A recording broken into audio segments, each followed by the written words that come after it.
Hey, thanks for coming to 1500ESPN.com or YouTube or Snapchat or Songza or LinkedIn. Wherever you're finding this video, we appreciate you finding it. This is Matthew Coller.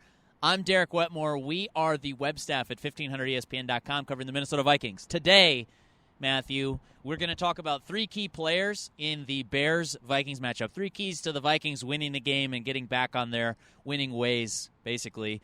We're also going to talk about the mysterious case of rookie wide receiver Laquon Treadwell and why he can't get in the game. Before we do that, please subscribe. Our YouTube channel link, it's right there. It's easy to do. We appreciate you doing it. The three key players to me, Matthew, it starts with the Bears, I think, because we know that the Vikings can be a very good, if not dominant, team. The Bears are getting their quarterback back, Jay Cutler. How does he impact Monday night's matchup between the Bears and Vikings? Well, last year, Jay Cutler had his moments against the Minnesota Vikings. That's about the nicest thing anyone's ever said about Jay Cutler. You know what's funny about Jay Cutler? Last year, he set career highs in not only his quarterback rating, but he was very close on his completion percentage. Sure. It really looked like under John Fox, he was starting to make a whole new Jay Cutler out of his career. And then Adam Gase left, the offensive coordinator, and went to become the head coach of the Miami Dolphins. And the first couple of games were borderline disastrous for Jay Cutler. And so we'll see if he brings anything back from last year to this year against the Vikings. But I think that their offense is just so lacking in weapons and has such a poor offensive line that I don't know if Jay Cutler is going to be able to do anything against this Minnesota Vikings defense. And Cutler, to me, I put out a Twitter poll today for people to vote in where he ranks in the NFL among quarterbacks. I put him in the chunk of quarterbacks that need, I think, a lot of help to make the playoffs be very good. That they're competent and they can win, but they need a really good team. And we did see Jay Cutler a few years ago win a playoff game with the Bears, so he's not completely incompetent. But with this team around him, I think that they're in trouble against this Vikings defense. Jay Cutler's had his success against the Vikings in the past, but I would point no further than saying this is a new Vikings defense. This is a much more dominant defense than they've had in years past, even more so than last year's unit. And to your point, the Alshon Jeffrey, Brandon Marshall Bears that were a problematic cover for the Vikings and Josh Robinson, all 5'9" of him. It's not exactly the same matchup for Chicago, Minnesota this year. Another key player, though, enough about Jay Cutler, I suppose.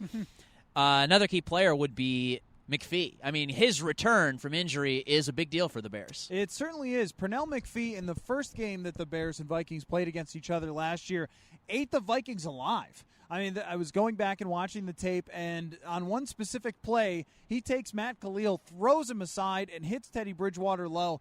He is a lot in the mold of a Whitney Merciless or Brandon Graham, who has given the Vikings some serious problems over the last couple of weeks. And it's just week after week now, the NFL, these guys get paid, these edge rushers. Yeah. There's a lot of them that are kind of in that Javon Curse or Mario Williams mold where there used to be just one or two of these guys, and now it seems like every team has one. So from week to week to week, you're facing three of the tougher edge rushers in the league, and I put McPhee in that category. I don't know if he's quite as good as a Whitney Merciless or as a Brandon Graham, but he still offers a pretty tough matchup, and just his explosiveness, his quickness, his strength. TJ Clemmings, Jake Long, Jeremiah Searles, they line him up all over the field with Pernell McPhee, so it's going to offer a really tough challenge once again.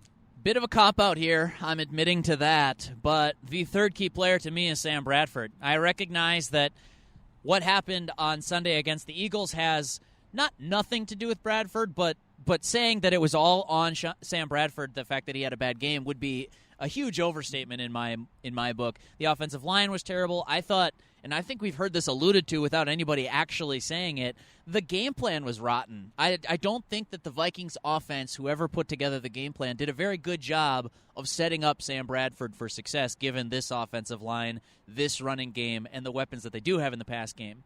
I'll be curious to see if they go back to the Houston Texans game plan where it was a lot of quick stuff and Sam Bradford had one of his best games as a pro.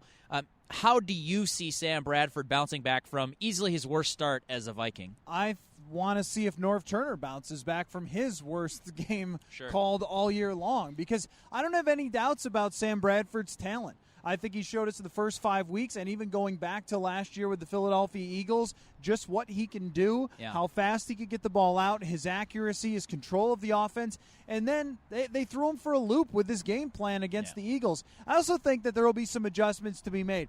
Last week, it seemed as if the offensive line and running backs and tight ends, everybody, had never seen a safety blitz before. Sure. And then Jim Schwartz just kept throwing safety blitz after safety blitz after safety blitz, and they kept getting to the quarterback. And that's in part on Sam Bradford in a way, but safeties were getting clean shots at Bradford, which I do not think they'll have that opportunity again. The other thing that they're going to have to adjust to is that those short passes, yes, you have to go back to them, considering how it did not work with the 7-step drops last week. But we saw the Eagles also paying close attention to those short passes, that there were safeties coming up to the line of scrimmage to jump screen passes and things like that. There is concern that other teams have figured out some ways to slow down those short passes. So what you have to do is hit a couple of deep balls to keep them honest. And, they did that against the Texans early on, right out of the gate. First drive, 2 deep balls to Adam Thielen. That might be the game plan again here against the Bears. Before we do wrap up the video, Matthew, I have to ask you about Laquon Treadwell, because even with the injury to Stephon Diggs and some of the, whether you want to call it inconsistency in the Vikings passing game, whatever, you would think that a first-round pick as a wide receiver who some projected as the most talented, best NFL receiver in the draft, is not seeing the field. He's basically a rumor around Winter Park. What are you expecting the Vikings to do the rest of the season with Laquon Treadwell, and where does that status stand right now? Where it stands is Laquon Treadwell says that he doesn't know exactly what he's supposed to do to earn his playing time other than work hard. So they have not laid out a clear plan.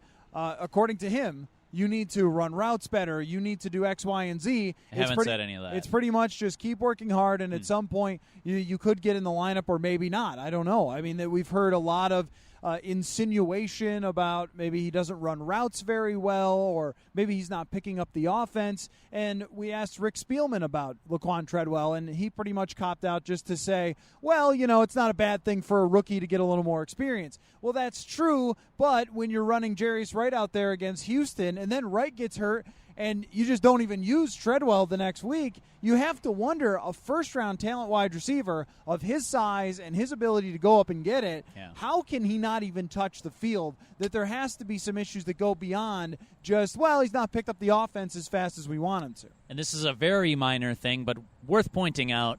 The Vikings get the ball on the goal line a few times against the Eagles, can't score. The story on Treadwell coming in was that he was supposed to help them with the red zone. Kyle Rudolph would be a red zone target. Laquon Treadwell would be as well. The Vikings basically, that's where they lost the game just as much as anything. I know there's a lot of offensive line problems and this and that, but if you come away with 14 points in those 3 red zone drives, it's a totally different football game. I'm curious to see if they get him on the field, and if and when they do, how they use Laquon Treadwell. Well, and that's the thing that's worth questioning with the Vikings coaching staff is, should they be using him in some capacity, regardless of whether they like how he practices or whether they think he has full control of the offense or whatever, whether his routes are perfect. They have found ways to use Cordero Patterson, though we know his routes are not always perfect, and get success out of him. Can they do the same with Laquon Treadwell? Or do they feel like he's so far behind that they just can't put him in? And that's what makes it an intriguing situation, because if you spend a first-round pick on a wide receiver, most of those players are impact right away. Sure. And that was the expectation for Treadwell. And the fact that we're here already and he has not gotten in the game, I know that the Vikings want to tell you over and over again, oh, it's fine, it's fine. It's not fine. It's not fine if you draft a number 1 wide receiver and he can't get on the field. Now, if he's playing 30 plays a game, all right, well, they're bringing him along slowly. 12 plays in a season when he's been healthy, I mean, that's certainly worth wondering what's going on behind the scenes. Speaking of behind the scenes, we'd be remiss if we didn't finish this video with the stuffed animals situation. Stuffed Matthew, animal takes. Do you have a stuffed animal take, or is this a bunch of nonsense that will blow over shortly? Well, I know that a lot of people have that monkey, the one with the red hands. Sure. When they're growing up. I did not have one of those, but I did have a Snoopy, but it was like a knockoff Snoopy that would be in the corner of my bed when I was growing up. Sure. So that was Oh, you mean the Vikings, the stuffed animals? Yeah, I didn't mean just stuffed animals in general. Sorry, Yeah, this is uncomfortable. Now I don't know how to Miss recover. you, Snoopy. Okay, so this is just it's gone off the rails in terms of weird this year. I don't just mean this video. I mean, no, that has too. I appreciate that. In terms of strange things that are going on in Mike Zimmer press conferences and all that sort of stuff, there was a story out that he had put a bunch of stuffed animals around to indicate not to get fat or something like that. Fat cats get slaughtered. Yeah, and then the stuffed animals were slaughtered, and Mike Zimmer apparently is disputing the report and is not really happy with the fact that came out. And for me, it's just, Mike, just let it go, man.